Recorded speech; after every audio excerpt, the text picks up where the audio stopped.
Hello one, economy के अंतर्गत आज का हमारा टॉपिक है मुद्रास्फीति। जैसा कि आप लगातार इस समय देख रहे होंगे, कहीं टमाटर के दाम बढ़ रहे हैं, कहीं अदरक के दाम बढ़ रहे हैं, कहीं किसी चीज़ के, कहीं किसी चीज़ के। तो ये बेसिकली ये मुद्रास्फीति होती कैसी है, इसके संदर्भ में आपको कुछ बेसिक कॉन्सेप्ट समझने चाहिए। और ये बेसिक कॉन्सेप्ट है मुद्रास्फीति से संबंधित। इनसे संदर्भित से कई अलग भी टॉपिक आते हैं जो परीक्षा में आपसे लगातार एज ए क्वेश्चन के रूप में पूछे जाते हैं। तो चलिए यहाँ पे समझते हैं कि मुद्रास्फीति का पहलू क्या है।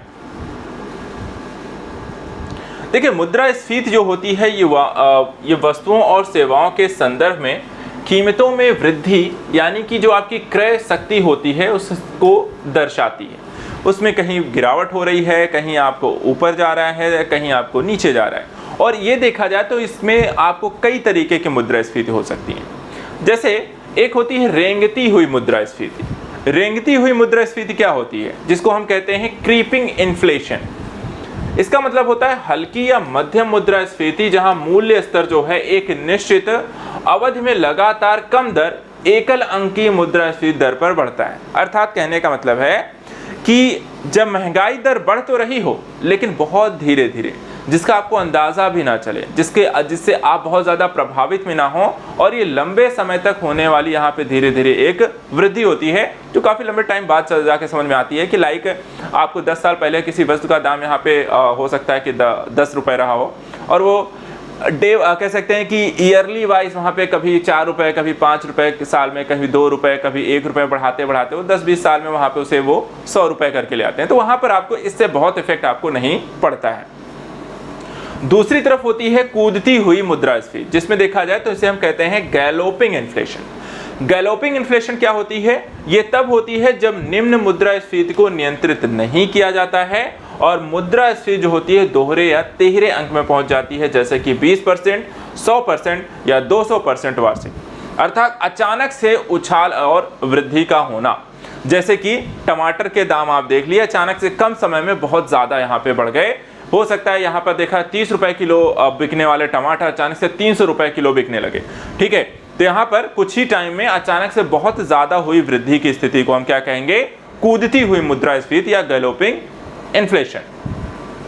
इसी तरीके से एक होती है अति मुद्रास्फीति, जिसे हम हाइपरफ्लेशन कहते हैं। इसमें कीमतें सालाना मिलियन या यहाँ तक कि 1 ट्रिलियन प्रतिशत तक यहाँ पर आपको बढ़ जाएंगी, जो 1920 के दशक में जर्मनी में देखी गई थी। अचानक से आपके जो दाम है 1 रुपए की चीज़ 1000 रुपए में बिकने लगे, 10 रुपए की चीज़ 10,000 में बिकने लगे, ठीक है, 5,000 में बिकने लगे। तो ऐसी जो एक्स्ट्रा कह सकते हैं कि आपको बजट से कहीं ज़्यादा की स्थिति।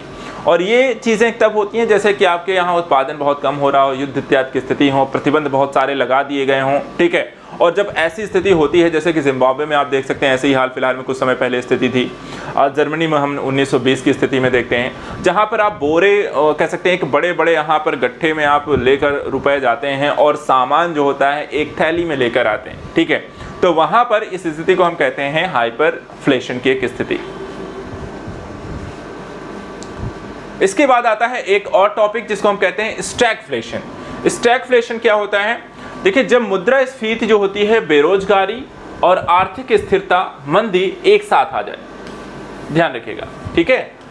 जब बेरोजगारी, आर्थिक स्थिरता और मंदी जब एक साथ आ जाती है तो इसमें इस प्रकार की मुद्रास्फीति का प्रबंधन करना सबसे कठिन होता है। कहने का मतलब, एक तरफ आपको देखा जाए तो जो वस्तुओं के कह सकते हैं कि मूल्य है वो बढ़ रहे हैं, ठीक है। अर्थव्यवस्था में देखा जाए तो विकास नहीं है, ग्रोथ नहीं है, वो डाउन जा रही है लगातार, इकोनॉमी लगातार डाउन जा रही है, उत्पादन लगातार घट रहा है। और उत्पादन लगातार घट रहा है, मांग यहाँ पर देखा जाए तो नहीं है, मांग नहीं है, उत्पादन नहीं है। और मांग उत्पादन नहीं होगा तो उससे लोगों की बेरोजगारी होगी, अर्थात लोगों को जॉब से निकाला जाएगा। तो अब लोगों की जॉब से निकाली जाएगी तो फिर अब जब लोगों के पास पैसा ही नहीं होगा तो लोग खरीदेंगे क्या, ठीक है। तो मांग और कम होगी, इस और कम हो जाएगा, मांग कम होगा, उत्पादन भी कम होगा, उत्पादन कम होगा तो ग्रोथ कम होगी, और ग्रोथ कम होगी तो यहाँ पर देखा जाए आपको वस्तुओं के दाम कम होंगे, मार्केट में वस्तुएं कम होंगी और मुद्रास्फीति आपकी बढ़ेगी। तो ऐसी स्थिति को हम यहाँ पर आपको कहते हैं स्टैगफ्लेशन की स्थिति, ठीक है। और स्टैगफ्लेशन को देखा जाए तो 1970 के दशक में अमेरिका और ब्रिटेन में देखा जाए विकसित देशों द्वारा स्थिति का सामना करना पड़ा था, जब विश्व में तेल की कीमतें नाटकीय रूप से बढ़ी थी। इसके बाद आता है कोर मुद्रास्फीति। ये क्या होती है? कोर मुद्रास्फीति और हेडलाइन मुद्रास्फीति। कोर मुद्रास्फीति का मतलब होता है जब वस्तुओं और सेवाओं की कीमत में परिवर्तन हो लेकिन खाद्य ऊर्जा क्षेत्रों को छोड़ करके। इन्हें हम कहते हैं कीमतों में अस्थिरता का कारण, जिसे हम कोर मुद्रास्फीति कहते हैं। अर्थात कि जब विशेष क्षेत्रों में छोड़ करके बाकी क्षेत्रों में आपको देखा जाए, कुछ विशेष क्षेत्रों में कहने का मतलब आप समझ लीजिए कि जब खाद्य, सिंपल सा है, जब खाद्य और ऊर्जा के क्षेत्र को छोड़ करके बाकी क्षेत्रों में मुद्रास्फीति या मूल्य यहाँ पर बढ़ते हैं तो उसे हम क्या कहेंगे? कोर मुद्रास्फीति। सिंपल सा है, ठीक है। इसके बाद हेडलाइन मुद्रास्फीति क्या होती है?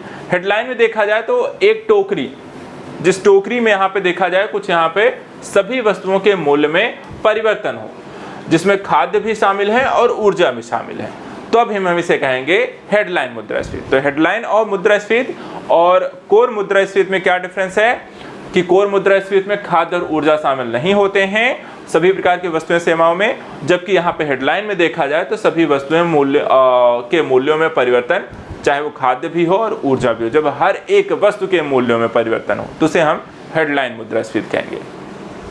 और सिर्फ वस्तुएं नहीं है, यहाँ पे देखा जाए, यहाँ पे सभी वस्तुओं के संदर्भ में, यहाँ पे वस्तुओं सेवाओं दोनों के संदर्भ में है।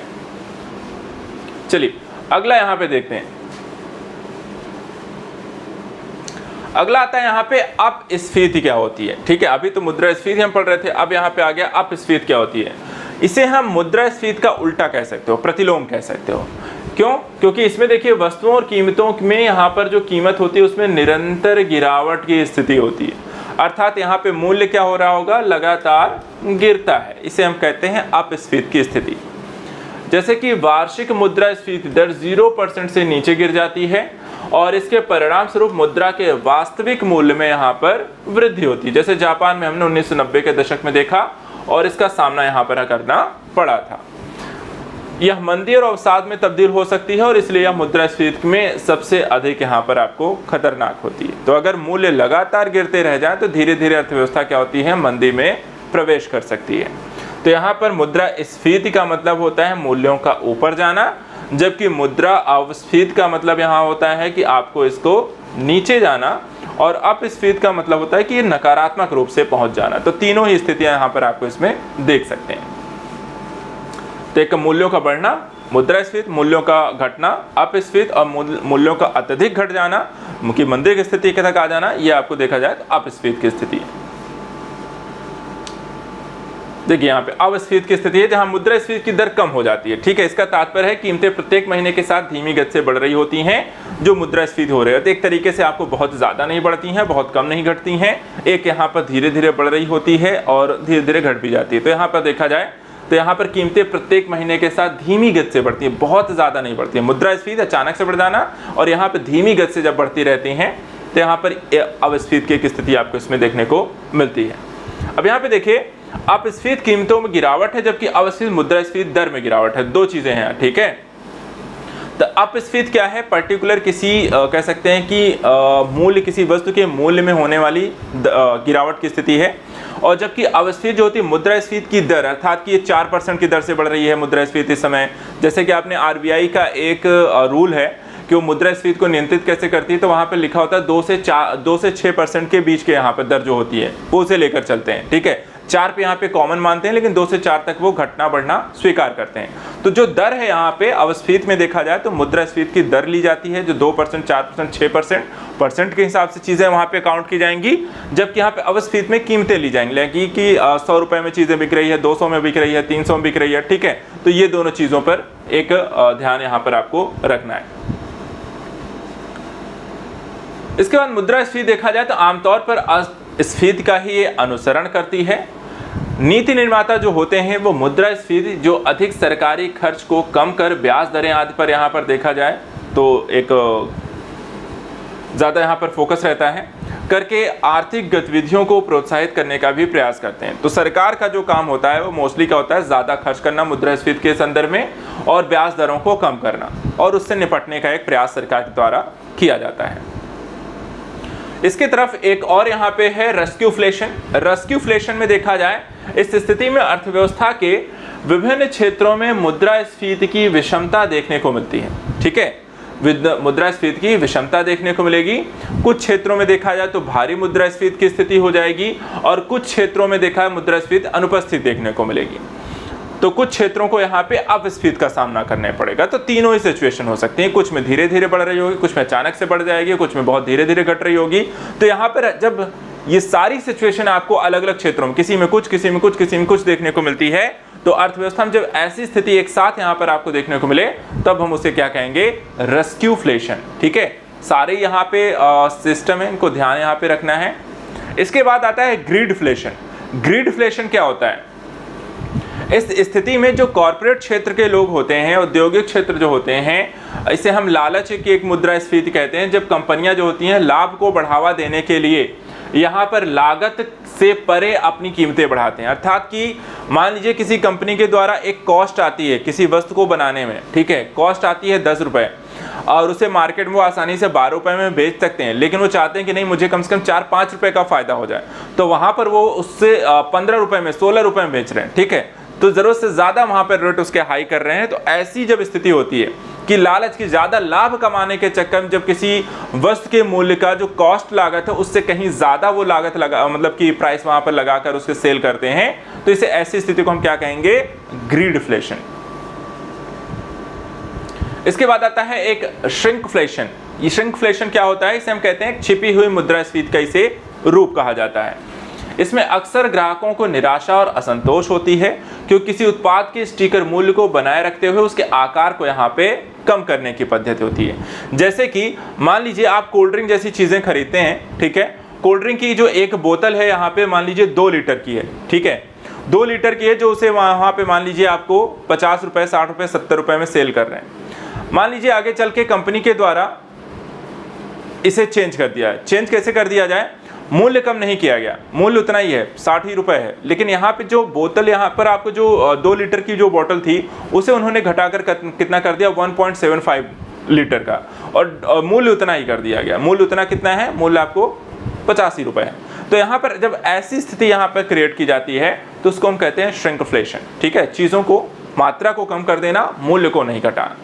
तो यहाँ पर आज हमने इकोनॉमी में मुद्रास्फीति से संबंधित यहाँ पे कुछ बहुत ही इंपॉर्टेंट कह सकते हैं कि कॉन्सेप्ट को डिस्कस किए हैं। आई होप यहाँ पर ये चीज़ें आपको क्लियर हुई होंगी, तो इसको 1-2 बार रिवीजन जरूर कर लीजिएगा।